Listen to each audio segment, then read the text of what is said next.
future since receiving your call. Can't see living without you. You've got me mind, soul, body, and all.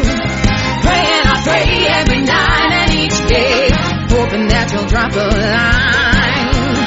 Praying, I pray till you sweep me away, straight to count number 9. You are simply too divine.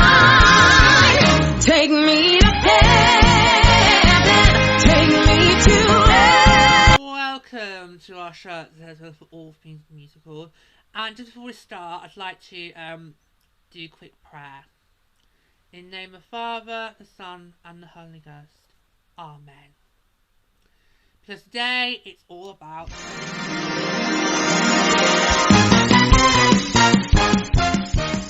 Okay, before we get underway, let's tell you a little more about our show. Sister Act, which follows Deloris Van Cartier, a lounge singer who is forced to join a convent as part of a witness protection program. Our principal cast features Deloris Van Cartier, Mother Superior, Curtis Jackson, Lieutenant Eddie Souther, Sister Mary Robert, Sister Mary Patrick, Sister Mary Lazarus, Monsieur O'Hara Howard, Joey Bones, TJ Pablo De Niro.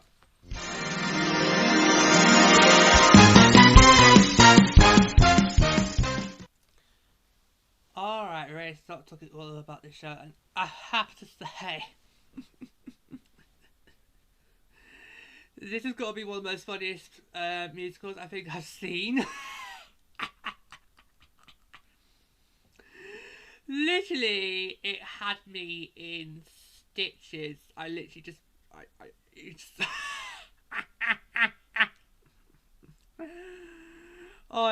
This is literally like just so hilarious. I mean, there were like so many, you know, laugh out loud moments. I just found it really, really hilarious. It was just and a lot of the comedy did come from Deloris. She was my favourite. Oh, that's a little spoiler.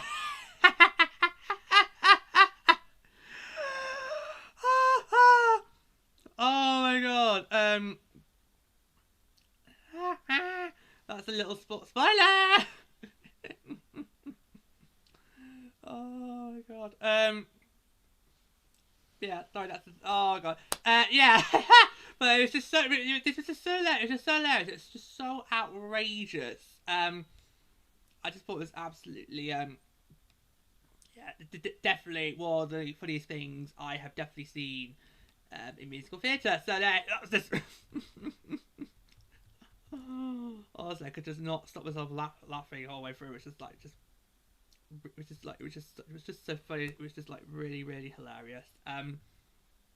Yeah, and I'd say I loved a lot of these musical numbers. I really actually loved them. Yeah, I think they were just brilliant. I think the nuns didn't do too bad, did they? Sticking together, didn't they? Their harmonies worked out quite well. I loved how at the beginning when we first meet them all, they actually look like they're like really, really bad, and I'm like just like Deloris. I'm thinking, how do I put this delicately?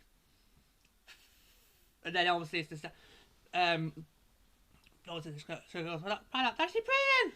Where were they hiding those voices? You actually did really, really well, you know.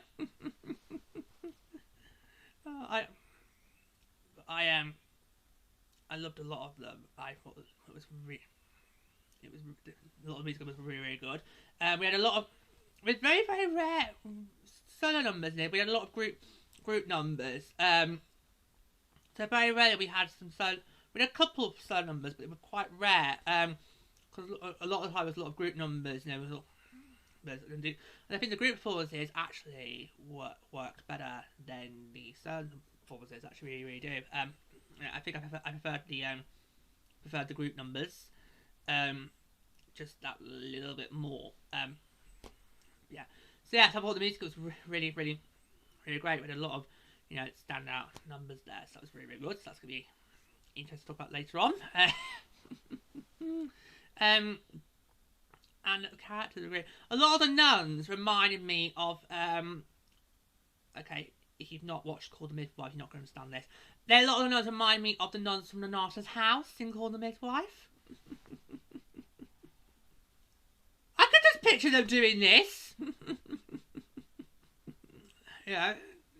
I'm pretty sure they must have at one point in one Christmas special. I mean, there's been loads of series now called Midwife, but I'm pretty sure in one Christmas special the nuns actually did sing. I think I'm barely certain about that, or there was Carol singing in the Christmas.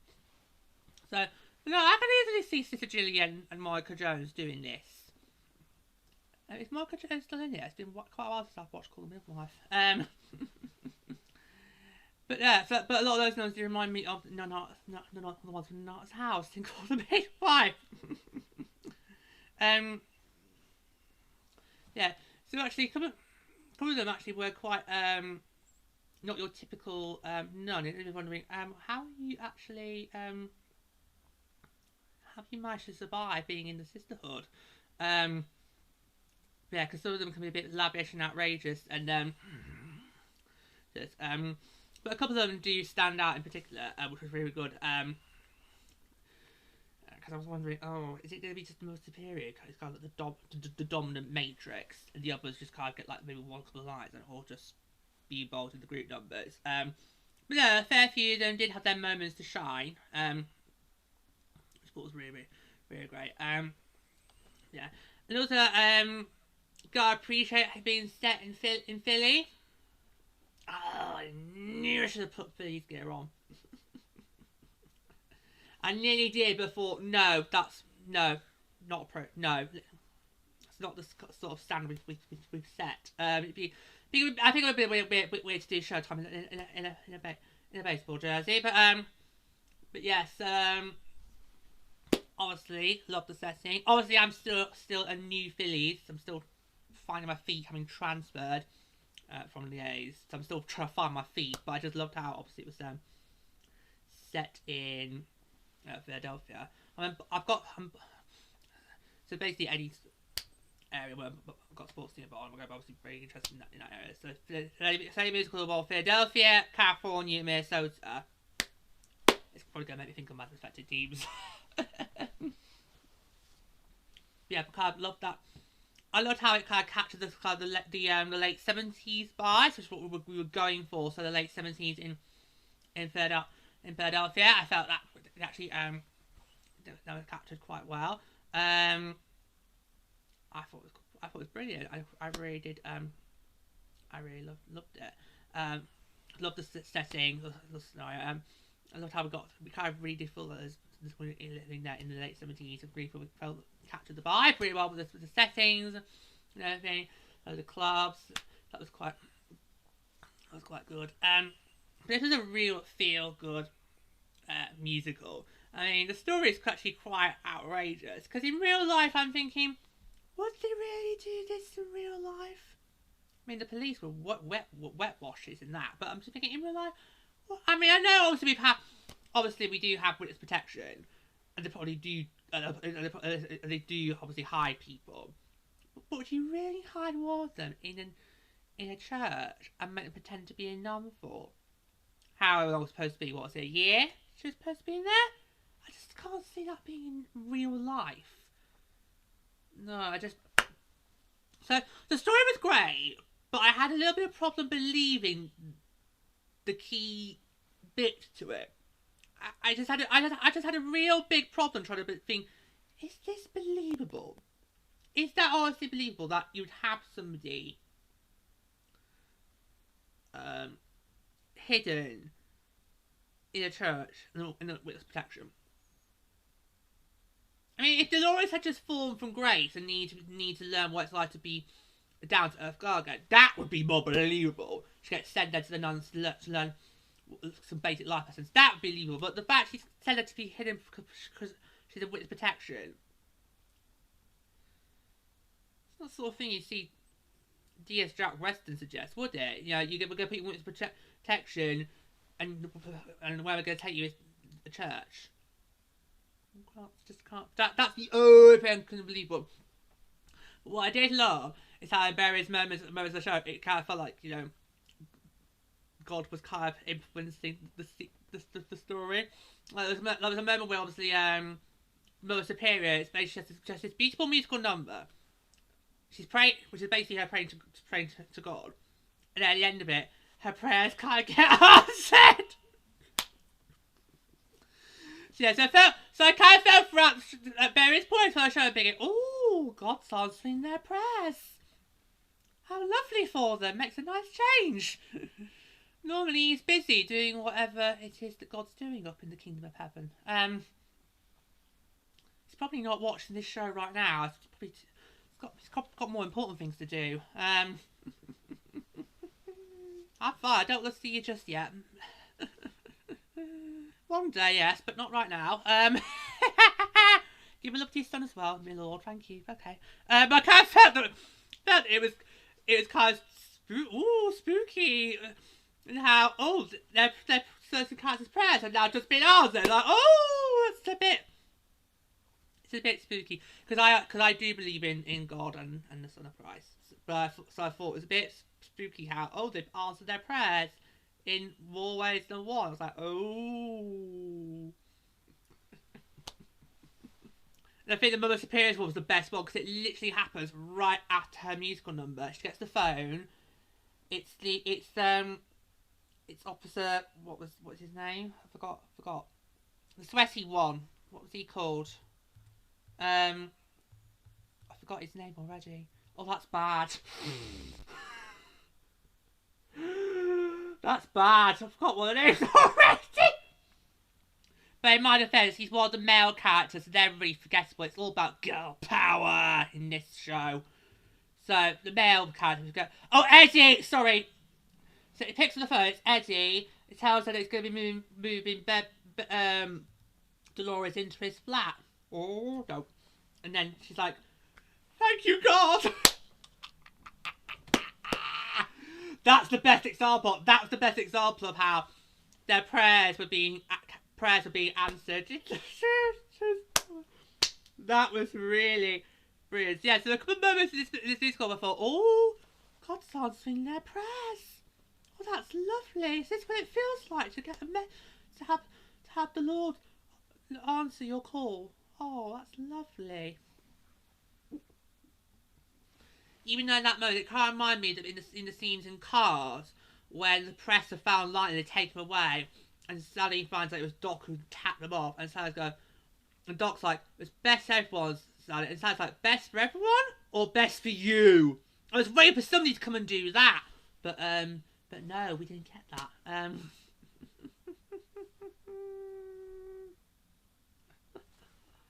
We didn't get that. Yeah, but I felt a lot of these characters were just great. There's sort of iconic, but the girls were better than the boys. You can tell that because I already forgot what the boys' names.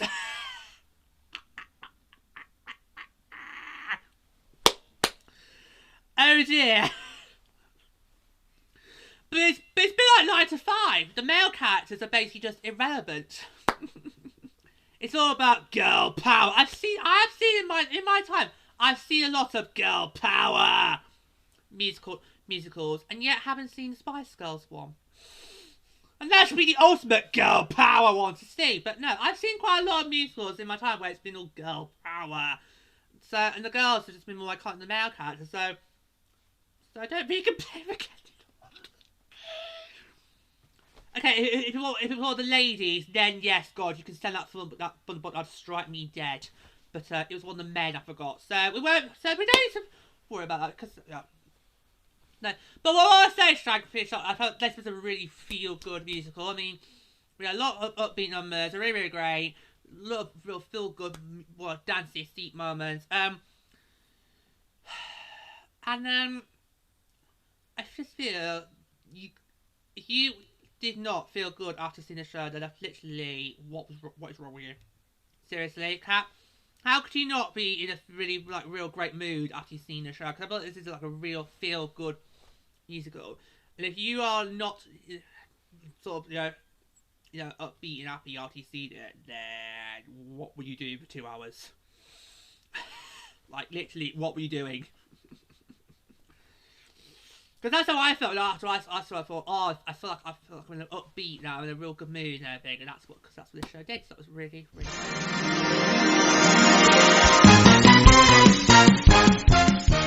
Alright, it's now time to start talking about the musical numbers. This is going to be good. We had a lot of great feel-good numbers in this show, so let's get straight to it. So, we'll start in Act 1. So, in Act 1, we have Take Me to Heaven, Fabulous Baby, Here Within These Walls, How I Got the Calling, When I Find My Baby, Do the Sacred Mass. Do we say Mass or Mass? Oh, should I check that option right? Is it do we say Mass or do we say Mass? I'm going to stick Mass. So I just did. I Could Be Your Guy. Raise Your Voice. Oh, then we finished the act with a reprise of Take Me to Heaven. We've got quite a few reprises of that song. It's actually quite a good number. So, Take Me to Heaven, I think, is a great way to open up the show. It's interesting because obviously it's the first number is basically set in a nightclub, so I meet Deloris, and I mean you're thinking, oh, what's this? What's happening? Have I got the wrong theatre? No. The nuns are coming on later. But it kind of felt like it kind of felt like this number should be the setup.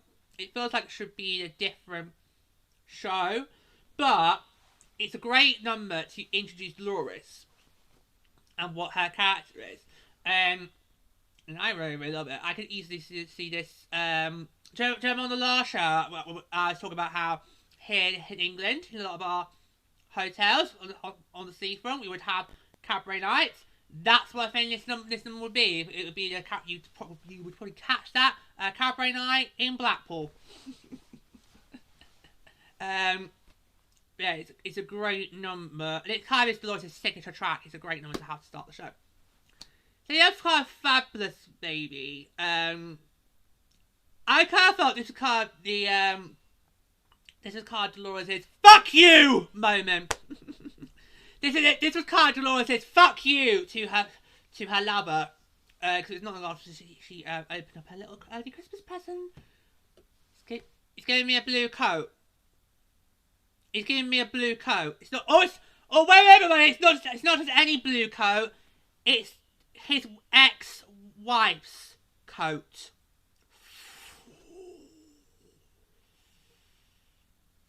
I'll tell you something. If my lover gave me a coat from their ex, they get kicked in the balls.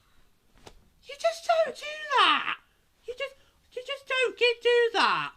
Like, I'm sure second hand is lovely, but that's not second hand. That is basically adultery. It's like I'm not dissing second hand. I mean, second hand is good, but not literally second hand, as in from the person you were last doing it with. It's like, blah. Just like, oh. So this is, and I think it's weird how this number comes before, obviously, we find out Curtis is a complete wrong-un. Well, by that point, I'm already thinking he's a wrong-un, but not in that sense. No, it's a complete wrong-un. So with Fabulous Baby, I kind of felt like this is kind of like Deloris says, "fuck you" moment. Basically to say, I don't need you, Curtis. I'm a strong, independent woman. You so are. It was a great number to have. I just thought it was brilliant. And then it's brilliant how we go on with what happens after next. And actually, Curtis actually is a complete wrong, just not in that sense. So then we get to Here Within These Walls, which I think is a brilliant way to introduce the nuns. It's a really beautiful number. But the Superior card leads it, but the rest do all come in as well. I think it's a really hard to get after that. It's a really beautiful number to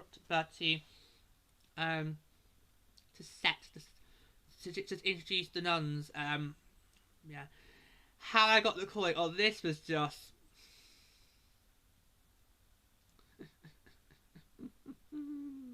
oh.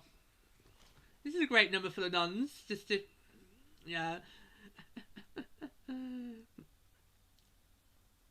I thought this was a brilliant number.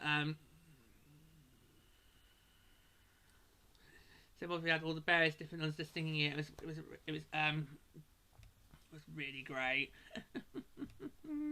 Talking about obviously, you know, themselves. It was way before with the nuns. I kind of felt like some of the other nuns. I felt an opportunity to get to know them, but because you wonder what brings you to the convent. You know, it's just like. I just want to get to know each and everyone. I was like, what about, right, why are you here? What did you, and what make you want to become a nun? I'm going on a job interview now, aren't I? No, I would not send the interviewers in there. I was just thinking, oh, should I just try Linda? I was like, no, don't send Linda. No, don't do that. I don't think even sending Claudine would have helped either. Just but I just went about that just before think of the interviews on The Apprentice. I thought it was kind of and why did you want to become a nun?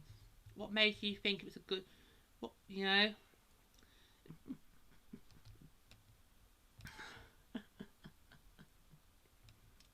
Oh, it was just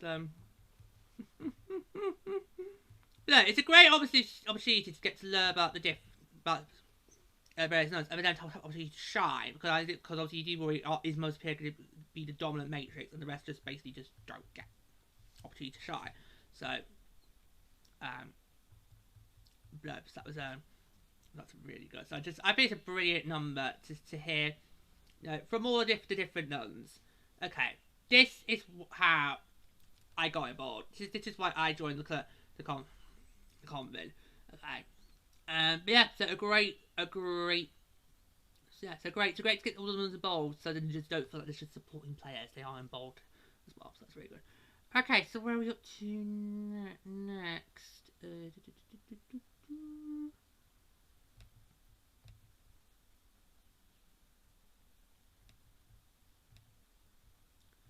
I think we're on to... is it Curtis?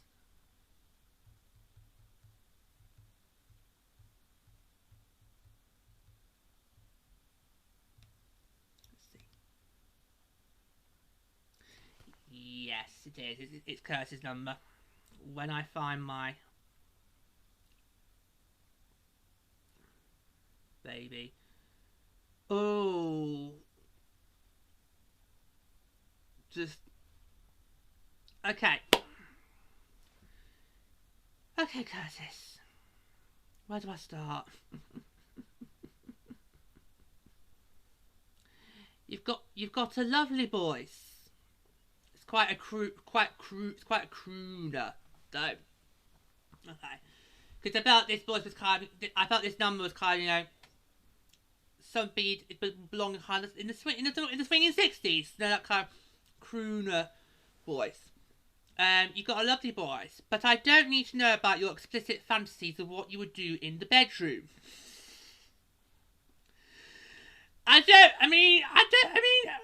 Well, for a start, who actually sings about how they're going to actually find someone and kill them? You're going to kill someone, just do it. We don't need to do a big song and dance, but just get to the point, just go bang! Bang! Bang! Or do what the characters in our last show did and just sing about how you did the deed!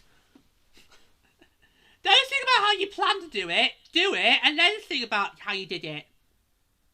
I know I'm saying this. That just sounds wrong for you those listening on the podcast version. You're not watching, you're not going to get that. But oh my god, yeah, I just felt it was a bit. Ooh no, just a bit. Yeah, another number they have in the second act is even worse. By the way, just get that out. But I felt, you know, yeah. So this is kind of a nice little crooning number, but it just makes me feel a bit sick. Makes me feel sick. Right, let's go to do the sacred mass. I loved at the beginning. I loved the beginning of this number. I loved at the beginning of this number how all the nuns were getting Deloris to kind of lead the prayer. You could tell that she completely has no clue what she's doing here. She's out of her depth. I would be like Doris. If I was in that situation, I'd be so out of my depth. And she does her best. But you know she keeps stumbling up, whereas you know, basically most princess having to keep correcting. And then it goes completely sideways, because then you have all the nuns. I was confusing this number with how I got the call there. They have all of the nuns just basically just go, oh, how it's great to be a nun. I'm like, this is just outrageous. This is just pure bedlam. And yeah, I'm loving it. I'm loving it. I'm just like, so it's not. So it goes from being your midnight mass to basically a full blow. We've got the jukebox out, girls. Put the core in. Put the quarter in. Yeah. Maria, I just loved them all just kind of just being upbeat. Just brilliant. It was like having. It was almost like they were letting loose. That number is basically our best glimpse of what it's like for nuns to let their hair down. It was absolutely brilliant. I could be that guy. Oh, Eddie. We could just tell Eddie is the one that everyone just kind of tramples on and takes seriously. And this number in any other show normally would have me kind of feeling for them, but I just thought, oh, come on, Eddie, you're better than that. And it also was a bit too much, because he actually had a full blown razzle dazzle, flashy suit. He went. It was almost like a classic. You know, the classic moment where obviously somebody rips their costume off to reveal they've actually got a great big fancy swanky suit underneath. And I thought, no, this is just too full OTT. It's just oh god, Eddie, you gonna use to do better than that to make you feel something before you marry. You just gonna have to do a lot better than that. I was like, oh no, this is wrong. No, just stop. No, just yeah, but and also, it kind of feels like this little lovesick puppy. Oh dear. But Rachel boys, right? I love this number. I think they did it on the Raw Variety Show last year. Yeah, I think they did. Yeah. We had a lot of musicals come on the Raw Variety Show last year. In fact, last year was the first time I actually watched the Raw Variety Show on the telly. Normally I don't watch it, but there were a lot of acts that I loved that were going to be on it. So I thought, right, I'm going to watch it for a change this year. And they did have such that come on, so and they did Disney Must, yeah. But this is just, I really loved this number. I'm actually quite surprised this was not the big finale number to the first act, because I think this could have been a perfect way to end the first act. This would be a great finale, but it wasn't, because you didn't get a reprise of Take Me to Heaven. Well, you get the nuns version, but yeah, I just loved the all coming together. The way they brought some gospel and church into it as well, which is brilliant. You know, it feels like a great big show tune, but then the nuns' birth part just brings a little of their gospel into it. It's brilliant. It was a real feel good number. I'm really surprised this was not the end of the first act. Because this could easily be a number where you end it and it's like we've hit the pause. It's not a cliffhanger. It's just like a quick, like it's a break, and then obviously we'll come back to the second act. Because I just think it was a real. This would have been a real good way to end the first act. It was a real feel good number, and I think by this point Deloris with the nuns has just bonded. Takes a while for Deloris was born, and then this number kind of seals the deal, does. And obviously, if you finish up with this reprise to Take Me to Heaven, it's basically the nuns having a go at it. They do. So Deloris obviously has them sing her number. It's a great. So that's a. Yeah, so you've got two numbers there back to back that brilliant first act closers, but they would Take Me to Heaven rather than. No, Take Me to Heaven. Sorry, got confused, but the original track there so easy to do. They decided to go with a reprise Take Me to Heaven rather than finish with Racial Boys. Right, favourites from this number from this act. Favourite numbers from this act. So I'm getting tongue-tied now. Favourite numbers from this act: Take Me to Heaven, Fabulous Baby, Do the Sacred Mass, and Raise Your Voice. I'm going to have those four. Right.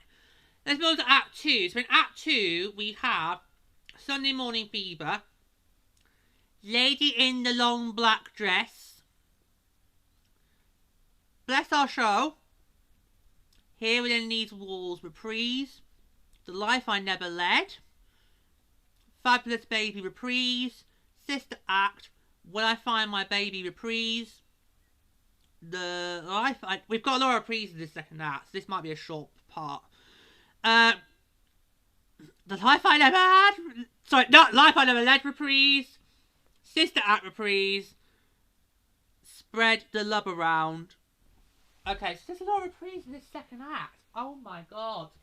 Right. Okay. Right.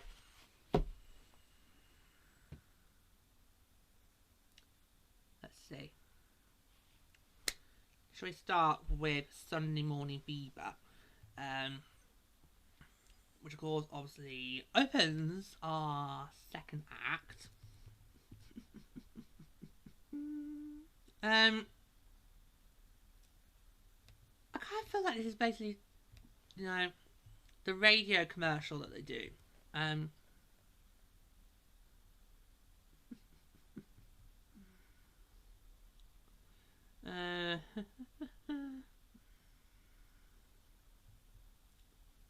Oh no, it's in the church. Sorry. I think it's one of the reprises they do it as part of the radio commercial. I'm getting confused now. But similarly, obviously they're all the performing in the church. They do the hymns, and it's just you see them all come together. Which is.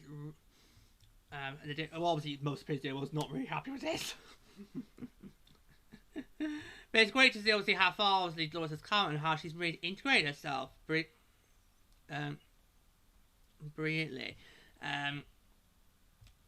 So I think it's a great way to open the act, the second act, because obviously whenever you hit a break in a musical, you have to. So whenever the Act 1 finale number is kind of like a break, not a cliffhanger, you always in the second act think, well, how do you then pick back up? And I think by having them all just do like various different hymns, different numbers, that as part of like a big show at the church. I think that's a great way to kind of open the second act. It shows how well the nuns have now embraced Deloris and how she's just now. It's also like she's brilliant. Lady in the Long Black Dress. Oh my god, this number makes me feel sick. Because obviously, Curtis' his posse, they've now discovered where Deloris is. And they're like, this is just. Sorry, because they're being, well, how are we going to get inside the church? How are we supposed to get past nuns? And then you have all the lackeys. Dude, really, I'm literally okay. I'm actually feeling sick just thinking about it. I'm feeling sick just thinking about it. You have all those cronies literally just. I'm like, this is just so. He needs to go. He needs to burn in hell for that, because that is just. I mean, if God's listening, can you burn him in hell? Burn him in hell for that, because that is just... It's so excruciating. Oh, it makes me feel sick. Let's move on. Because I don't want to be sick on my show. Let's not do that. No, let's move on. Oh. No. Let's move on, because like that, I do not want to actually bomb it live on my show. I don't want to do that. No. I don't want to do that. So you get a reprise of him within these walls. And this was when obviously Mother Superior gets her prayers answered. It's been, because I love this reprise, because you can't tell Mother Superior is not happy that Deloris has basically come in and just taken over her church and just made it modernised it to the 20th century. Remember, that's the time we're set. We're set in the 1970s, so it's still 20th century there. A lot of parts used to say, because I can actually understand how Mother Superior feels here. I mean, obviously, particularly, change is hard. So a lot of parts just basically saying, doing a prayer to the Lord, Now, it's brilliant how at the end, she doesn't end her number. The phone rings. It's Eddie, and most of like, yeah, sorry. Can you just repeat that just to be absolutely certain I've heard that crystal clear? Yep. You take it away. Okay, thank you. I've seen you. You literally it's one of those ones where you expect any other character, they would then just go.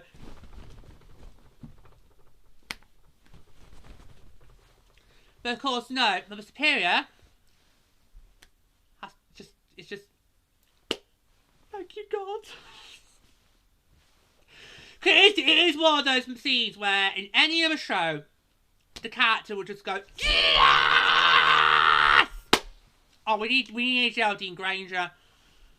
We need Geraldine Granger. We need the Vicar of Dibley. Because there is an episode of Vicar of Dibley where Geraldine's prayers get answered, and she goes, yes! She actually does it. Oh, it was the episode with Kylie! It was episode 3 of the first of the series.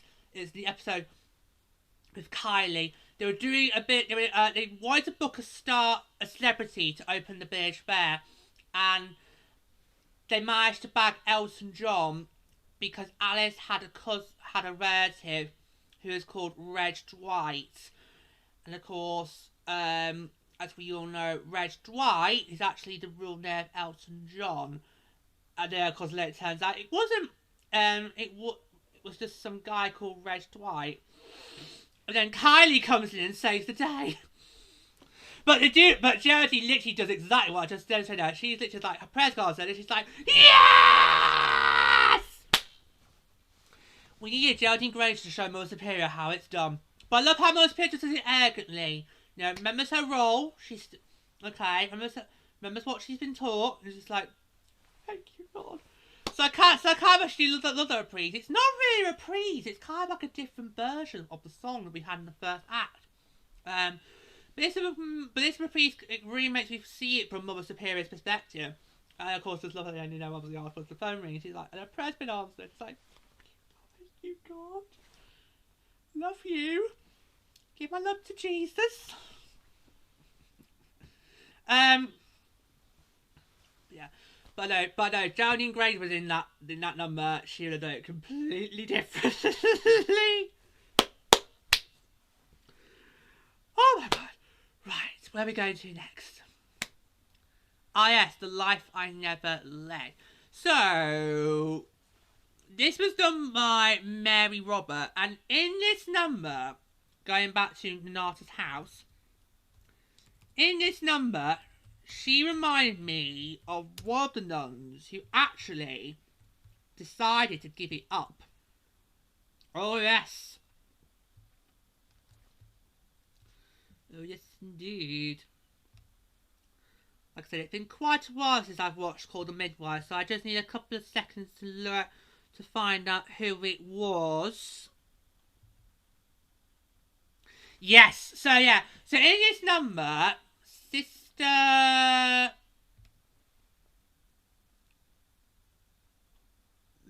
Mary Robert, she reminded me of, from Call the Midwife, she reminded me of Sheila Turner, who originally was Sister Bernadette in Call the Midwife. Yeah, she started the show as Sister Bernadette, but then later realised actually, you know, it wasn't really for her, and obviously she actually found love with the local doctor. Yeah, so that's kind of what Sister Mary Roberts kind of my life. She reminded me of Sheila Turner, thinking, oh, is she actually going to maybe just actually lead the convent? Is she actually going to do what happened in Call Midwife? But of course, doesn't. But yeah, so it's interesting. It's a really nice number, you know, for to talk about, you know, all the things that obviously she hasn't really, you know, had the opportunity to experience. Because obviously, you know, if you go and live the life of a nun, there's lots of things you have to give up. But yeah, yeah. It also kind of remind me of Out There from The Hunchback of Notre Dame. Remind me of that. It kind of the music kind of remind me of that. But yeah, so in this song, there are a lot of cultural references in this musical number, which I actually really loved. Really great. Yeah. And would we blame Sister Mary Robert if she had decided to, you know, go out into the big wide world? Probably not. Probably not. Mother Superior would have something to say about this, because she'd be, right, that's it. The bitch has gone too far.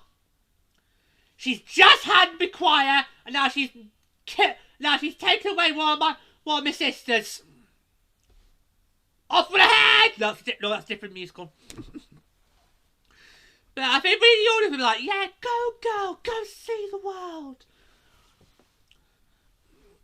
Mother Superior have been thinking, right, that's it. Kill the bitch! That probably would make Mother Superior snap. That would, but no, that's a nice number. Right.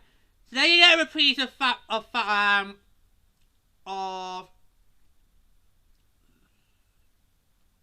Fabulous Baby, and what I love is how you basically got Deloris now back to her old life.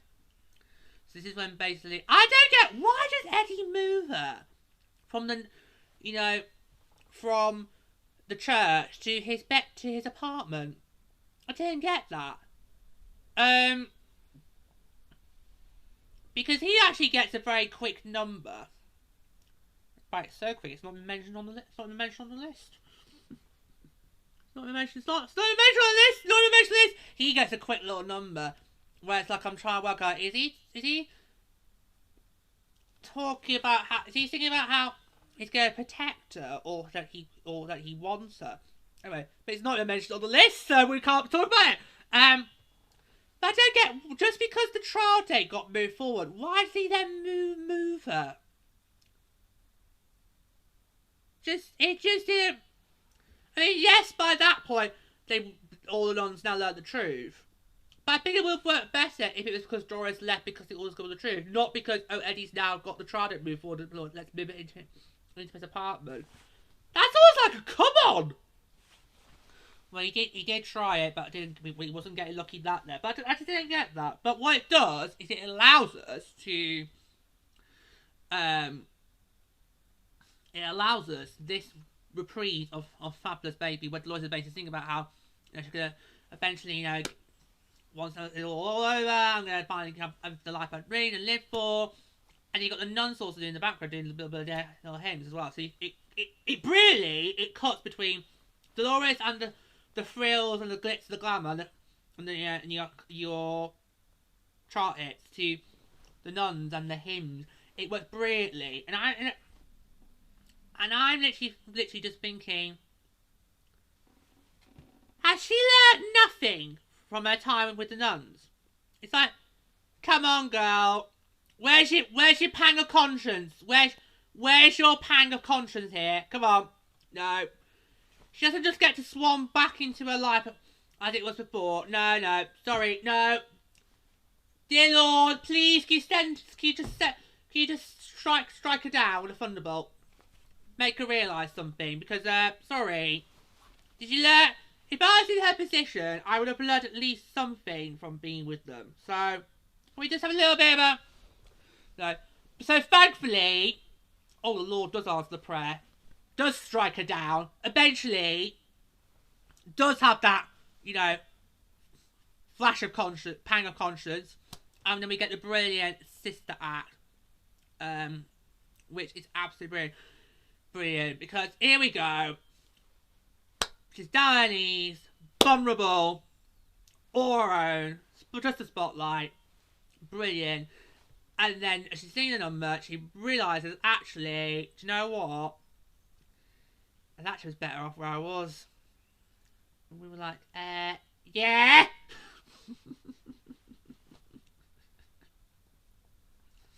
Yeah, so I love that. It's a beautiful, really powerful emotional number there. I think what helps that number even more is that you could tell her conscience is really, speaking to her here. It's like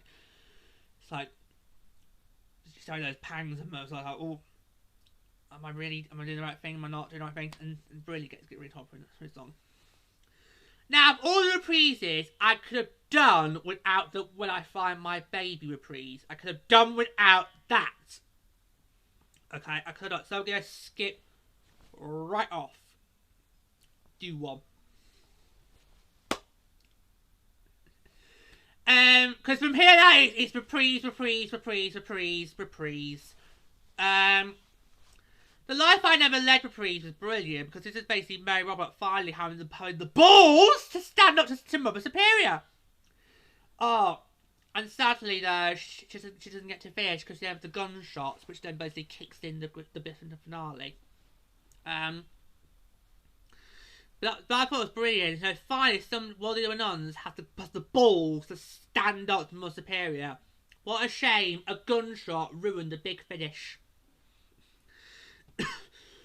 Because he was going so well, and then oh no. Sister Act reprise. This is basically the nuns' kind of Spartacus moment. No, take me. No, take me. No, take me. Okay, we're all gonna get taken. Brilliant. And this is finally where everybody, including Mother Superior, is like behind Deloris. Brilliant. And then you finish the musical with Spread the Love Around. A really lovely number. Basically, their final hymn where everybody all together, including Mother Superior, she even now gets in. It's a brilliant and just a brilliant way to end the show. We end on a nice, lovely hymn. Brilliant. Okay, favourites from this act. This might be tricky because we've got a lot of reprises, but I'm gonna go with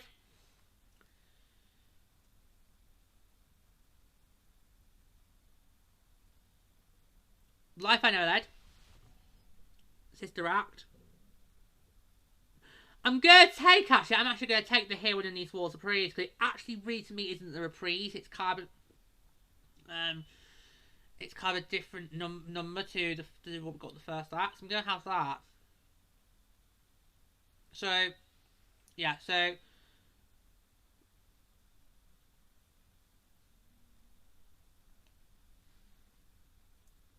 I said Life I Never Led, Here Within These Walls reprise. I'm going to take Fabulous Bay reprise as well, because the same reason with that one, it's different how it's the first one. And Sister Act. I'm going to take those with me. Okay, there we go. Yeah, that's what I'm going to have.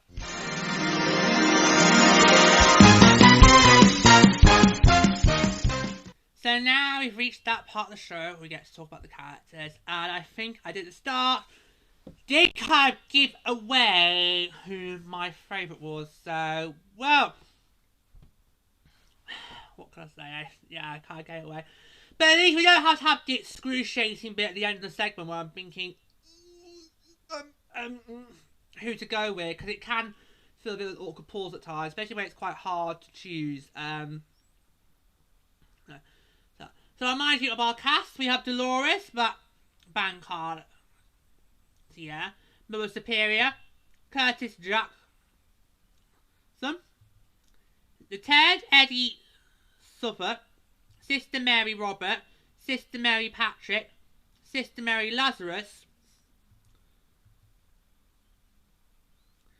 and Monsignor O'Hara Howard, and along with Jerry Bones, TJ, and Pablo De Niro. Well, a lot of these we could kind of group together. So, Jerry Bones, TJ, Pablo De Niro, basically Curtis' cronies. I mean, does Curtis really don't need the cronies? I kind of felt they were supposed to be there just for comic relief. I really do. But a lot of our gags we were getting from the sisters, so I felt if these three were not there, would we notice them? No. And we probably would have been spared the disgusting, I do say disgusting, number that was Lady in the Long Black Dress. So I think we could have done without that. So if those three weren't there, would we have noticed them? No. No, we would not. So yeah, so bye. Well, this actually might not take as long as a thing because a lot of them I'm grouping. So those three, bye.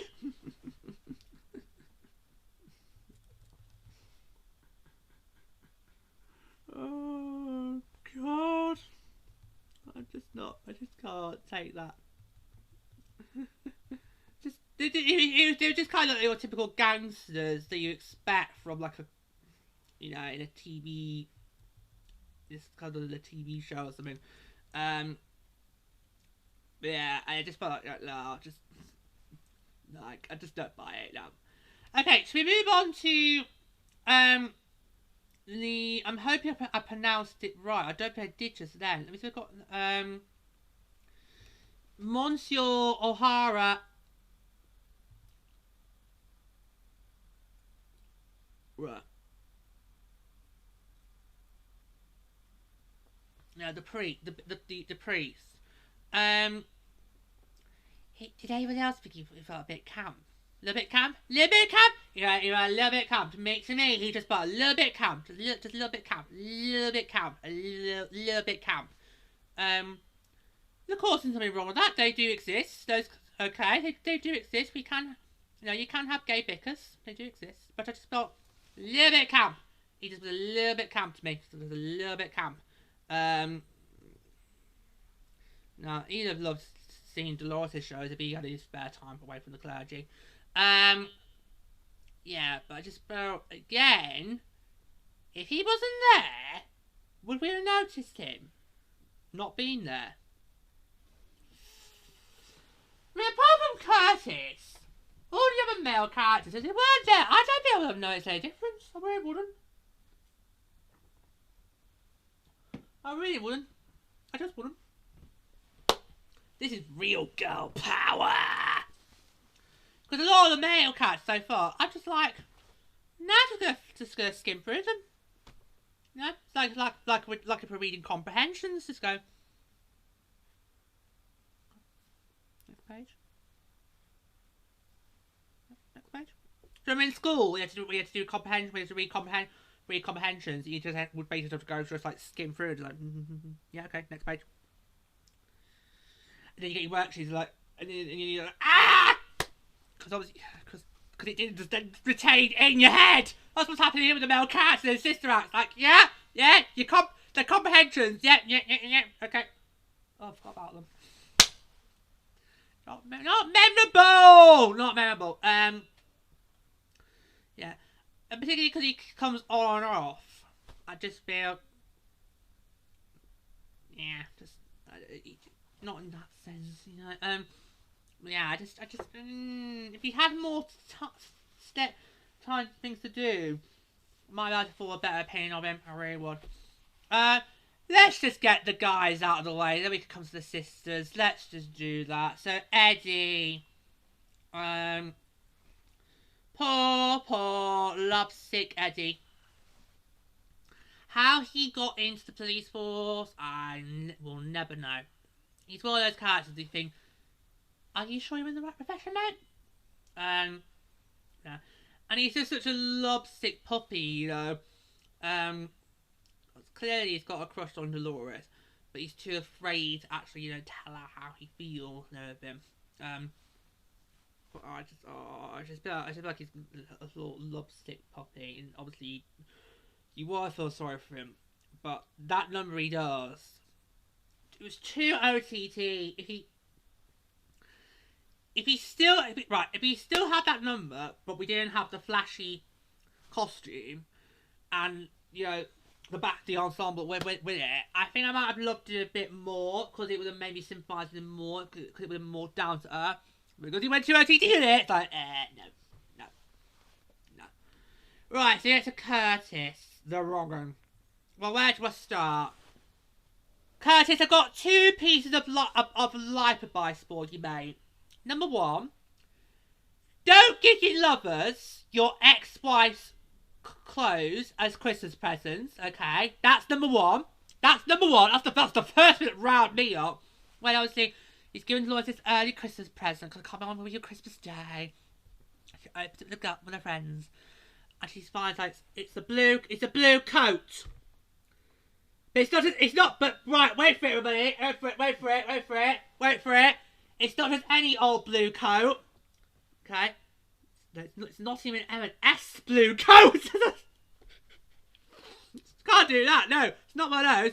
It's not just any old blue coat. It's his ex-wife's blue coat. Okay, that's life lesson number one. And life lesson number two. If you're going to kill somebody, have the decency to fire the bullet before your girlfriend walks on stage left. Will enter centre stage, okay? Because I thought it was really, really funny how he bangs goes like bang, and the guy goes down, and then literally Deloris comes and says like, I didn't see anything. I didn't see nothing. I'm not saying. It's basically to try to do her impression of Manuel 40 Towers. I know nothing. Nothing. I know nothing about the horse. Nothing. Near Manuel in that scene, because he was like, I know nothing about the body. Actually, no, there was an episode of 40 Towers, but it had about a dead body. It was one of my favourites, along with the German episode. So actually, 40 Towers would have been able to tell that, because, but no. But so yeah, okay, they try to portray it as this big mob gangster boss who you don't want to trifle with. I've seen better loan sharks made than you that are more scary than that. But he's got so many faults. And one of them was killing your mark right in front as your girlfriend was about to just walk onto the stage.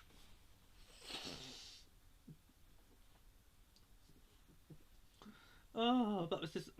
But I was brilliant. Like, I don't see anything. Nothing. I didn't see what I just did. It's like, let's not. And it like she really just turned on, just she the super said, okay. Oh no, don't worry. I'll get him later because he's sleeping. But don't worry. Oh, he looks out cold. Let's just take it out. Let's not worry about him. I didn't see anything. Thanks for the sodding coat.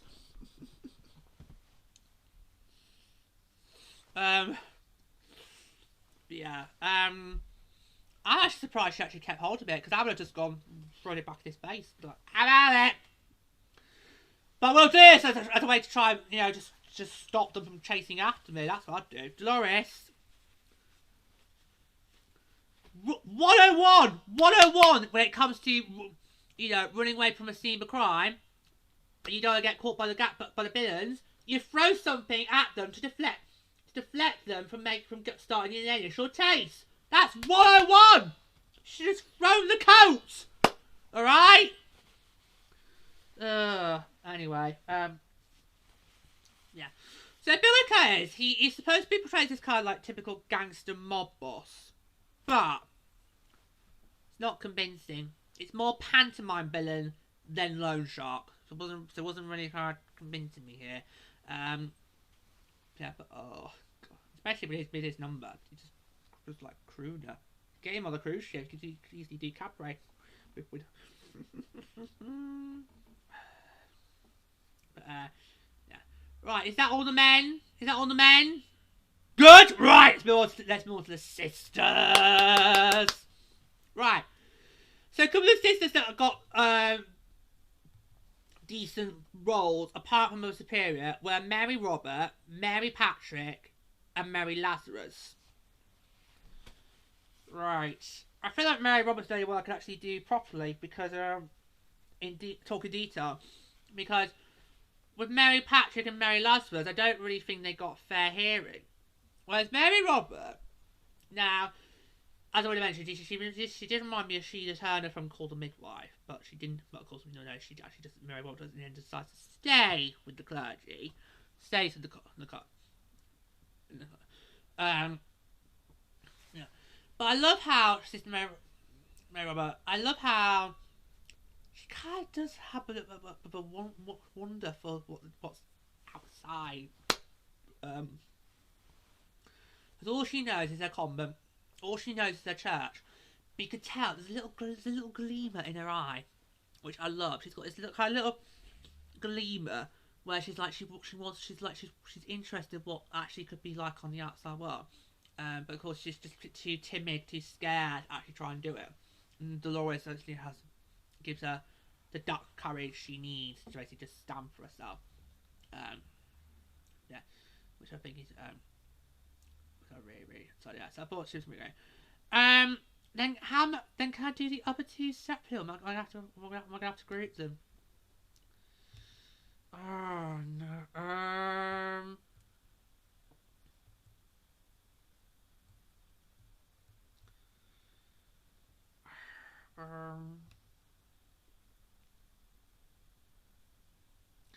Right.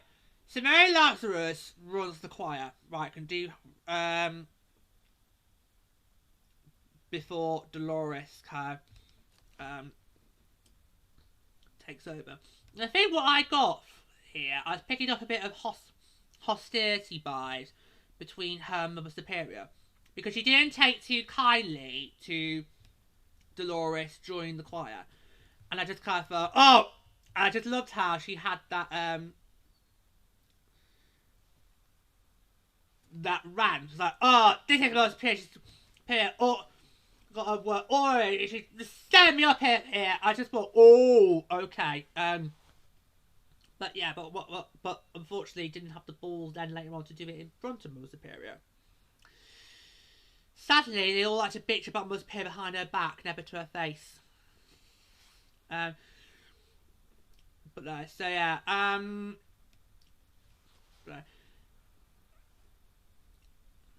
yeah. I actually would have loved to have seen how Mary Lazarus coped later on.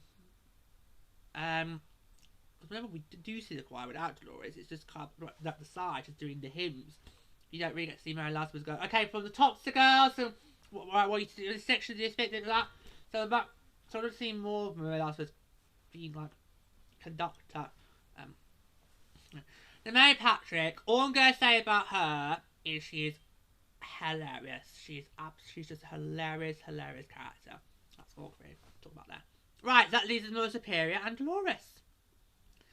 So Mother Superior, it's hard to work out what to make of her, really, isn't it? Well, she's very old-fashioned in her ways, Mother Superior. She's like, this is how we were brought up, and the church was brought up, and that's how it's going to stay. We don't want any of your, we don't want any of these, modern amenities. Don't any of that. We don't need modernising and all that. We're very old-fashioned. But she does actually, take Deloris in, Well, this being, even if she doesn't want to literally, help Deloris, She's still like, okay, well, actually, it's what I've been raised to do. It's what God teaches us. I'm good. Even if I can't stand it, fine. But I do love how when Mother Superior gets moments to herself, that's why she's able to just kind of let it off her chest. And of course, I do love when she has that reprise in the second act, where she basically she's really just letting rip. She's letting out all frustrations. Yeah, and she's like, just make her go away! And at the end, you get the phone call, it's like, hello? That's not a ringtone, by the way, I just thought I'd do a quick imitation of a ringtone. Hello? Yes? Yes? Right, can you just repeat that, please? Just so I understand that very clearly. Uh-huh. Okay, you're taken away tomorrow. Okay, thank you. Bye. Abyssinia. And then she's like, thank you, God. I never had any doubt in you.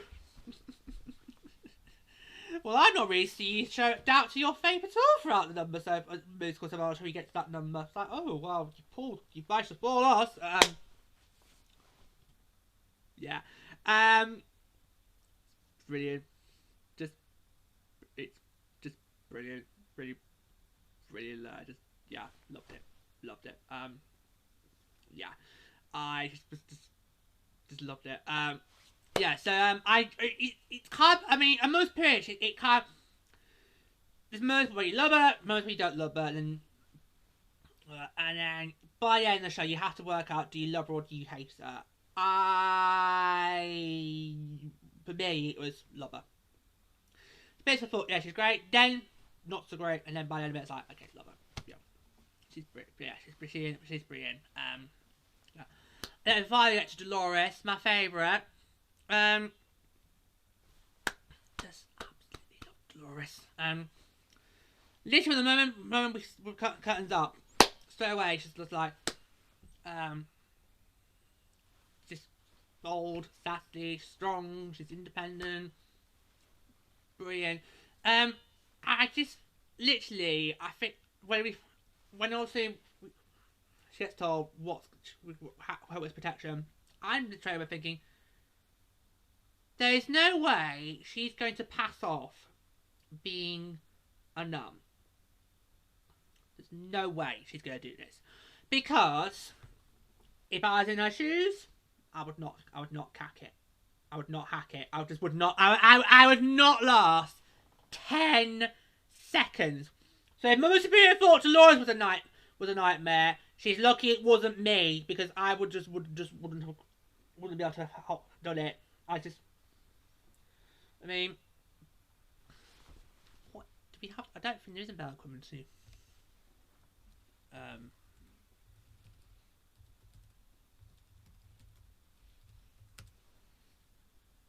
Oh, yes, it would be monks. So if this was a male equivalent, and I had to do Deloris, there's no way I would be a monk.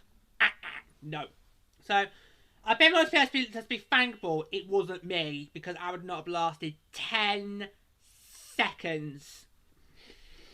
I would have turned that into a cold glee club, let's be honest. So you're lucky. You are lucky it wasn't.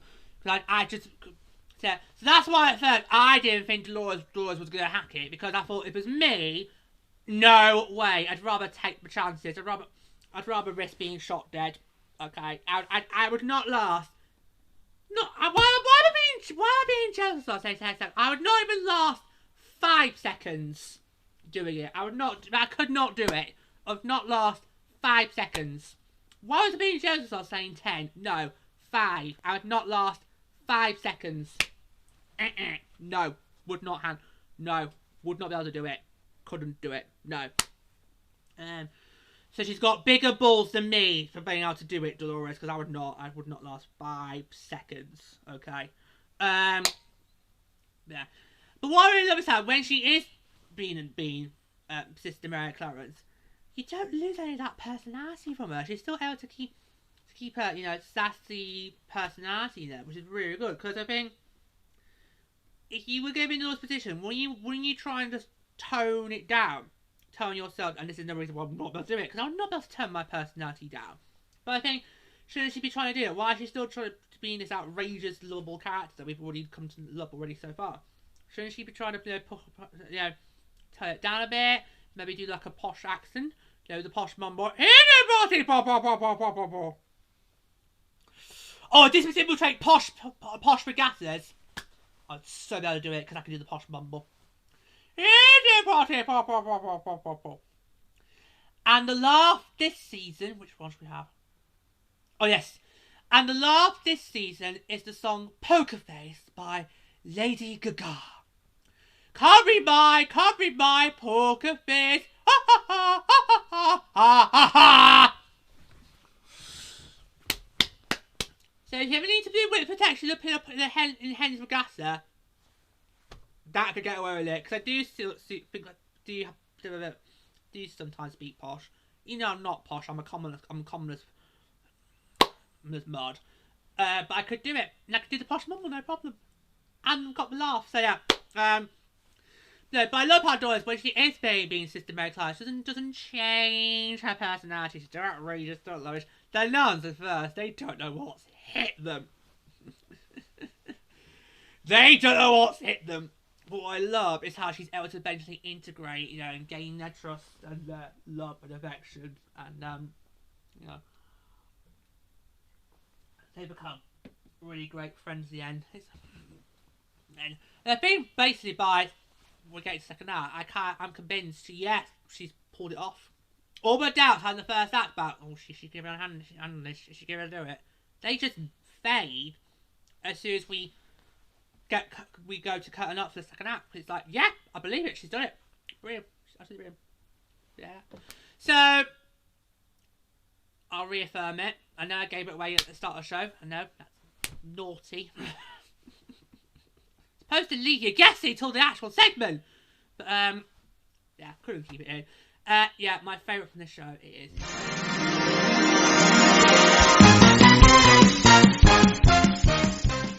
Well, I'm afraid that's all I've got time for.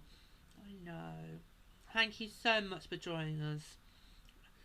And may the Lord's Prayer be with you. Until next time, that's Showtime. I've been thinking about you since receiving your call. Can't see living without you. You've got me mind, soul, body, and all. Praying, I pray every night and each day, hoping that you'll drop a line.